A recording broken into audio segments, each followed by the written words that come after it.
APR Group, 2 and 3 BHK premium apartments at Patancheru. Comfortable pricing, GHMC and RERA approved. నమస్కారం, welcome to I dream. నేను మీ విజేత.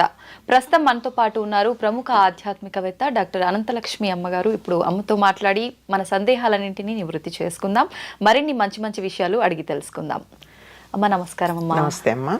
అమ్మ, భార్యాభర్తలు దాంపత్యం తర్వాత నిజంగా ఏమైనా నియమాలు ఉంటాయా పాటించాల్సినవి? చాలామంది ఆ తర్వాత వెంటనే బెడ్షీట్లు మార్చుకోవాలి, ఇల్లంతా శుభ్రపరచుకోవాలి, రకరకాల సందేహాలు ఉంటుంటాయమ్మా. అసలు నిజంగా ఎటువంటి నియమాలు పాటించాల్సి ఉంటుందమ్మా ఆ తర్వాత? వారు గనక ధర్మబద్ధంగా పెళ్లి చేసుకున్న భార్యాభర్తలైతే అది చాలా పవిత్రమైన కార్యమే గనక దానికి ఏమి అంతగా ఇల్లంతా శుభ్రం చేసుకోవాల్సిన పనేం లేదు. ఒకటి మంచి పనే కదా, రాబోయే తరాలని తయారు చేసేటటువంటి ఒక పవిత్రమైనటువంటి కార్యం అది. అది అందుకే ముందరే చెప్పారు, ధర్మబద్ధంగా వివాహం చేసుకున్న భార్యాభర్తలైతే అని. కాకపోతే దానంత చెత్త పని ఇంకోట్లేదు, అంతే కదా. అవునమ్మా. అలాంటిది దానికోసం ప్రత్యేకంగా దుప్పట్లవి మార్చాలా అంటే పరిస్థితులను బట్టి. ఎట్లాంటి పరిస్థితులు అంటే అందరూ వచ్చి మంచాల మీద కూర్చునేవాళ్ళు అలాంటివి ఉంటే ఇంకోళ్ళు దాని మీద కూర్చోకూడదు గనక ఆ మంచం మీద దుప్పట్లు మార్చుకోవాలి. ఎవరి మంచం మీద వాళ్లే ఉండడం, ఇతరుల మంచాల మీద కూర్చోకూడదు అనే సంస్కారం ఉన్నటువంటి వాళ్ళు ఉన్న చోట ఈ దుప్పట్లు మార్చాల్సినటువంటి అవసరం లేదు. మామూలుగా 4 రోజులకో 5 రోజులకో మార్చుకుంటాం కదా, అంతవరకు సరిపోతుంది. అంతేగాని ఇల్లు కడుక్కోవడం, అవన్నీ బెడ్షీట్స్ మార్చేయడం, ఇలాంటివన్నీ చేయాల్సినటువంటి పని ఏమీ లేదు, ధర్మంగా అయినట్టయితే. తర్వాత ఈ మంచం మీదే పిల్లలు వచ్చి పడుకుంటారు, ఫ్రెండ్స్ వచ్చి ఈ మంచాల మీదే కూర్చుంటారు. ఇప్పుడు అదొక ఫ్యాషన్ అయిపోయింది కదా, పూర్వం ఉండేది కదా అది. అలాంటి ఉన్నప్పుడు మాత్రం మార్చుకోవాలి, లేకపోతే అక్కర్లేదమ్మా. తర్వాత ఆడవాళ్ళు తల స్నానం చెయ్యాలి, అలాంటివి ఏం లేవు. ముత్తైదువైనటువంటి స్త్రీ ఎప్పుడు పడితే అప్పుడు తల స్నానం చెయ్యకూడదు. ఎప్పుడు చేసినా అభ్యంగన స్నానమే చెయ్యాలి. అభ్యంగన స్నానం అంటే తలకి నూనె పెట్టుకుని కుంకుడికాయో షీకాయో షాంపూనో పెట్టుకుని ఆ తలకున్న జిడ్డు వదిలించుకుని అభ్యంగన స్నానం చెయ్యాలి తప్ప ఊరికే టపీమని ఇట్లా నెత్తి నీళ్లు పోసుకోవడం అన్నది ముత్తైదువ భర్త జీవించి ఉన్న స్త్రీ చెయ్యకూడదు. అది చాలా అశుభం. అమ్మ, మరి ఇప్పుడు అలా మార్చాలి అయితే పురుషులు మాత్రం తప్పనిసరిగా తల స్నానం చేయాలి. ప్రతినిత్యం చేయాలమ్మా పురుషులు? ప్రతినిత్యం చేయాలి. అసలు మామూలుగా చేసేవాళ్ళు పూర్వం, అలా చేయకపోయినా నా జుట్టు పాడవుతుంది అనుకునేటటువంటి వాళ్ళు ఉన్నా ఈ సందర్భంలో మాత్రం తప్పనిసరిగా చేయాలి. ఓకే అమ్మా, అంటే ధర్మబద్ధంగా పెళ్ళైన భార్యాభర్తలు అయితే మార్చాల్సిన అవసరమే లేదని చెప్పారు. ప్రతినిత్యం ఇంట్లో దీపారాధన చేసే అలవాటు ఉన్న వాళ్ళు ఉంటారు. ఇలా మార్చకుండా ఉన్నప్పుడు ఇంట్లో దీపారాధన చేయడం బెడ్రూమ్ లో కదమ్మా. బెడ్రూమ్ పక్క మంచం ఎక్కడ ఉంటుంది, పడక గదిలో ఉంటుంది, వంటింట్లో ఉండదు. అంచేత అలాంటిది ఏం లేదు, తప్పేమీ లేదు. ఆడవాళ్ళు మాత్రం తల స్నానం చేయక్కర్లా. మగవాళ్ళు మాత్రం దీపం పెట్టాలన్నా పూజ చేయాలన్నా ఏం చేయాలన్నా తల స్నానం చేయాలి. ఓకే, తప్పనిసరిగా. అంటే ఆడవాళ్ళకి తప్పేమీ లేదు, స్నానం చేయాలి.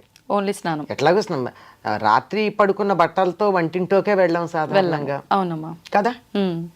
ఈ రోజుల్లో అయితే కుక్కర్ పెట్టి పళ్ళు తోముకునే వాళ్ళు ఉన్నారు అనుకోమ్మ, చాలా మంది కదా. అట్లా కాకుండా చాలా వరకు ఇప్పటికీ కాఫీ వరకు పాచి బట్టలతో అలౌ చేస్తున్నారు, కాఫీ టీలు. అంతే. తర్వాత వంట దగ్గరికి వచ్చేటప్పటికి సాధారణంగా 90% మంది ఇంకా వంట చేయడం మాత్రం రాత్రి పడుకున్న బట్టలతో చెయ్యటం లేదు. చాలా మంది మార్పు వచ్చింది చాలా వరకు. ఓకే అమ్మా, ఎందుకని స్నానం చేసిన తర్వాతే వంట ఎందుకు చేయాలమ్మా? మనం పడుకున్నప్పుడు ఏమవుతుందమ్మా, బాగా మెటబాలిక్ యాక్టివిటీ ఎక్కువ ఉంటుంది.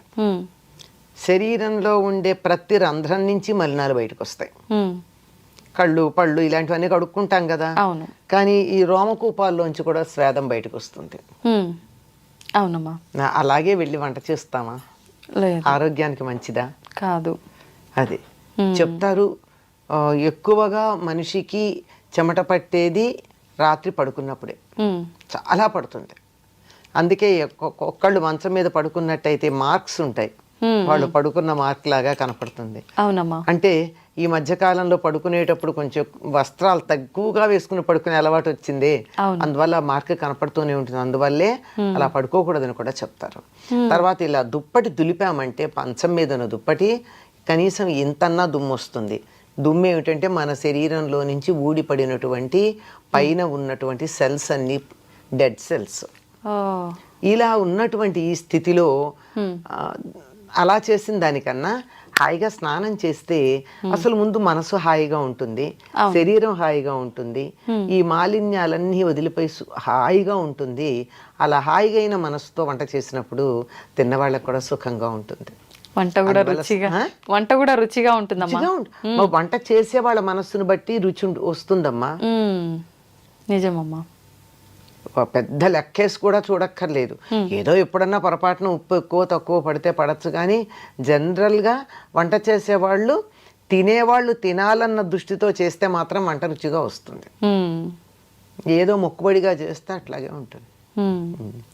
అంచేత శుచిగా ఉండడం కోసమే స్నానం చేయడం. ఓకే అమ్మ, ఇప్పుడు ఆడవాళ్ళు తల స్నానం అవసరం లేదని చెప్పారు, కానీ అనుకోకుండా మనం బయటికి వెళ్ళినప్పుడు ఎక్కడికో అంటే ఆధ్యాత్మిక పరంగా వెళ్ళాల్సిన సందర్భాలు ఉంటాయి. అట్లా అనుకోకుండా వెళ్ళాల్సి వస్తుంది, తెలియకుండా వెళ్ళిపోతుంటాం ఒక్కొక్కసారి. అట్లాంటప్పుడు తల స్నానం చేసి పెడతామమ్మా. ఖచ్చితంగా. ఇప్పుడు కొంతమంది తెలియకుండా కూడా మన ఇంటికి వస్తూ ఉంటారు, అనుకోకుండా కూర్చుంటారు, మనం వాళ్ళకు వద్దు అని చెప్పలేము. అంటే వాళ్ళు అశుచిగా ఉన్న వాళ్ళని మీ ఉద్దేశం, అంతే కదా? అట్లాంటప్పుడమ్మా అందుకేనమ్మా ఇళ్లల్లో పూర్వకాలం కుషన్స్ ఉన్న సోఫాలు వేసేవాళ్ళు కాదు. కొయ్య కుర్చీలకి ఏం తప్పే ఉంది, ప్లాస్టిక్ వచ్చి పెడతారు, అంతే అయిపోతుంది. ప్లాస్టిక్ చెక్కకు వీటికి తప్పు ఉండదా అమ్మా? దే ఆర్ నాట్ కండక్టర్స్ కదా. ఓకే. అంచేత వాటిని మనం తుడుచుకున్న నీళ్ళు వేసి కడిగినా ఏం అవ్వవు. అంచేత వాళ్ళు వచ్చి వెళ్ళిన తర్వాత మనకేం సమస్య లేదు. మనకి తెలిస్తే కాస్త పసుపు నీళ్ళు చల్లుకుంటాం వాటి మీద, లేకపోతే మనం చేయగలిగింది ఏం లేదు. అది వాళ్ళకు ఉండాలి, ఎవరికి వాళ్ళు. పైగా మనం పూజలును పారాయణలు జపాలు లాంటివి కుషన్స్ ఉన్న వాటిల్లో కూర్చొని చేయకూడదని చెప్పడానికి కలిగిన కారణం అదే. ఓకే. ఎక్కడ పడితే అక్కడ చేయం కదమ్మా. పారాయణ చేస్తున్నాం, ఏదో రకరకాల పారాయణలు చేస్తున్నారు కదా ఈ మధ్య. ఆ చేసేటటువంటి పారాయణ చేసేటప్పుడు మనం శుచిగా ఉతికారేసినటువంటి వస్త్రం కట్టుకుని అంతే, అంతకు చాలమ్మా. మడి అంటే పూర్వకాలం లాగా తడి బట్టలతో ఆరేసుకుని తడి బట్టతో వెయిట్ చేసి అది ఎండాక తెచ్చుకుని కట్టుకుని అట్లా అక్కర్లేదు. మనం ఆరేసుకున్నటువంటి చక్కగా శుచిగా ఉతికి ఆరేసుకున్నటువంటి వస్త్రం కట్టుకుని చేసుకోవచ్చు. అలా చేసుకునేటప్పుడు కుషన్స్ ఉన్న చోట కాకుండా కొయ్య కుర్చీలు వాటిల్లో కూర్చొని చేసుకుంటే మంచిది. నేల మీద ఒక చాపో ఏదో వస్త్రం వేసుకుని బెటర్ కదమ్మా. ఇంకా అది బెటర్. అంటే కూర్చోలేరేమని భయానికి చెప్తున్నా. ఓకే. నేనైతే పీట మీద సౌకర్యం కల్పిస్తున్నారు. నేను పీట మీద కూర్చొని చేసుకుంటా పూజ గాని పారాయణలు గాని. ఓకే. కూర్చోగలిగితే దానంత ఉత్తమం లేదు. పైగా అలా కూర్చున్నట్టయితే బాస్పేట్ వేసి కూర్చున్నట్టయితే ఆరోగ్యానికి కూడా మంచిది. సంతోషం అమ్మా. నిజంగా అసలు ఎలా అడగాలి ఈ క్వశ్చన్ అని కూడా ఆలోచించాను. నిజంగా రావాల్సిన ఇన్ఫర్మేషన్ అయితే అంత వచ్చేసిందమ్మా. ధన్యవాదాలు. నమస్తే అమ్మా.